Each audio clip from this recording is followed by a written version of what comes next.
1, 2, 3, come on.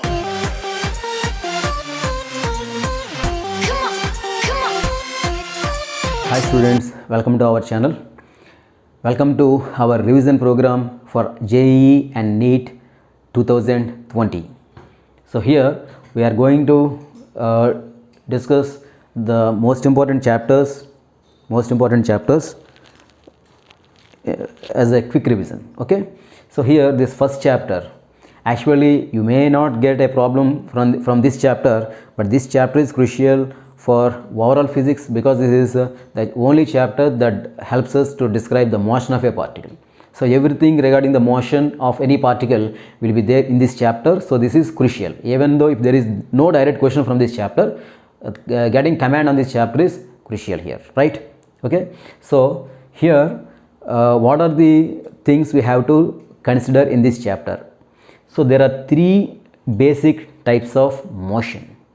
There are three possibilities are there. There are three types of motion basically. Number one is uniform motion. Number two, uniform acceleration. Number three, non-uniform acceleration. Three types of motion. If a particle is in motion in a straight line, it can have any of these three types. One is uniform motion, means what? Velocity equal to constant. So the particle moves with a constant velocity, 2 meters per second, 3 meters per second, like that. Okay, uniform acceleration means what? So acceleration A equal to 2 meter per second square. See, 2 is the number, it is a constant. So here acceleration is constant. Uniform or constant, both of them are same only. That is, acceleration value does not change throughout the journey, its value remains 2 only. So what does it mean? So here this can be written as 2 meter per second in 1 second. Can I break this units meter per second square like this, meter per second by 1 second? So that 2 meters per second in 1 second, that is, in every 1 second speed is increasing by 2 units, that is 2 meters per second, right? So this is uniform acceleration. Then what about non-uniform acceleration? Here for example, acceleration A will be given like this, A equal to 2 t square. Here acceleration is not constant. Here acceleration is not constant. See, let us check. When t equal to 0, what is A here? A equal to 0 meter per second square. When t equal to 1 second, A equal to how much? 2 meter per second square.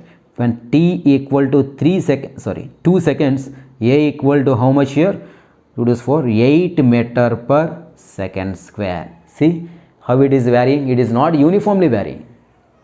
Okay, here this acceleration is not constant. Initially it is 0, after some time it is 2, some 8, like that it is changing its value.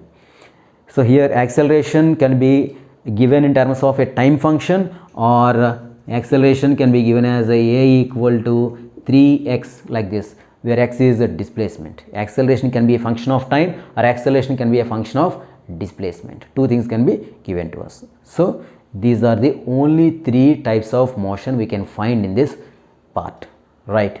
So next, so what are the how to solve problems?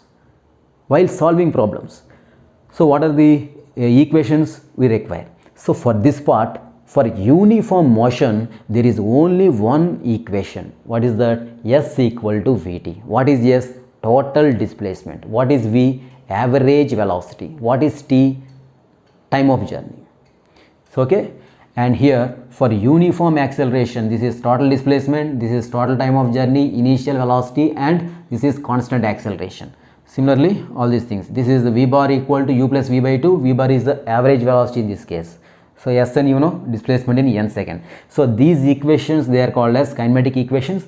These equations, they are applicable in this case. For this case, this formula S equal to Vt, right? So for uniform motion, you have to apply this equation. If the particles are moving with uniform acceleration, this set of equations, and if the particles are moving with non-uniform acceleration like this, acceleration as a function of time or acceleration as a function of displacement, then in this case that one is not useful. These formula also not useful. Then here we have to use these two formulae. One is V equal to ds by dt, another one is A equal to dv by dt or V dv by ds. What is V here? It is not average velocity, it is instantaneous velocity, that is velocity at any given instant of time in that journey. And what is this acceleration? This is not average acceleration. Here this is instantaneous acceleration. Then what is the average velocity and average acceleration? What is average velocity? Total displacement by total time uses average velocity. See, this one is average velocity, or we can write this formula like this, no?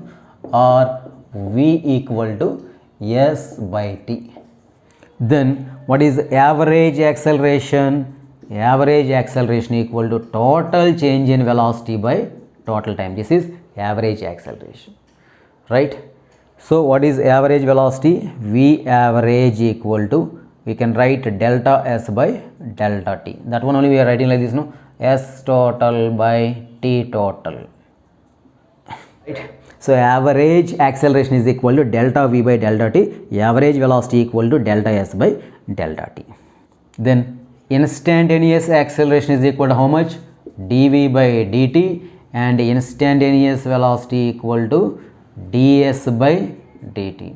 And instantaneous acceleration is the dV by dt, or we can also write it as V into dV by ds. Two formulae are there. See here, this is instantaneous acceleration, A equal to dV by dt or V dV by ds. So when to use dV by dt and when to use V dV by ds? If velocity is a function of time, use instantaneous acceleration equal to dV by dt.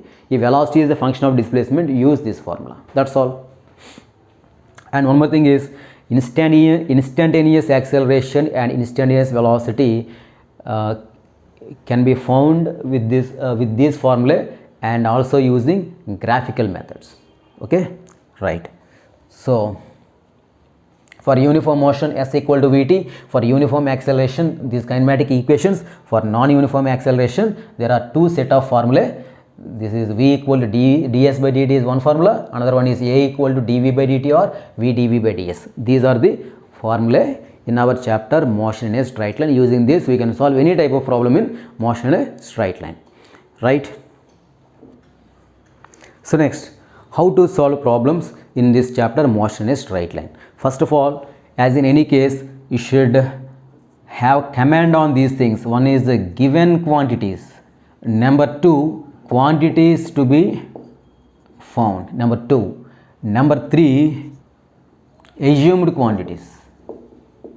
Assumed quantities. And these two are most crucial.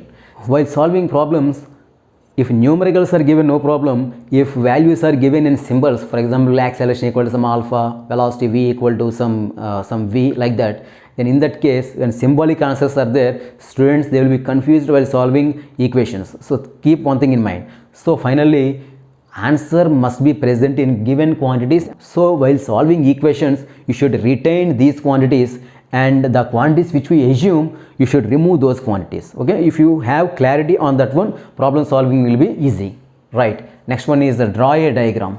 Diagram drawing is important. Draw a diagram, it is a must here. Okay, without any confusion we can solve a problem. So these are the things. And fourth one, after this one, what you should make? Mathematical equations. Make equations, make relevant equations, and then solve. So first one is, you should know what is physics in the problem, and second one is what is mathematics in the problem. Physics in the problem is difficult thing here. Once you know, once if you are in a position to make the equations, so next one is easy thing, only you can solve them easily. So how to make equations? Only if you understand the question, only if you understand the concept, only if you understand the application technique, then only you can make equations. And after that, solving, mathematical part will be there. So I will release these videos in small parts so that you can prepare them easily. So this is motion a straight line chapter. So there are three parts now: uniform motion, uniform acceleration, non-uniform acceleration. I will give few examples on each topic there so that you can easily prepare. Okay, in next video I will give you some problems on uniform motion. Right guys?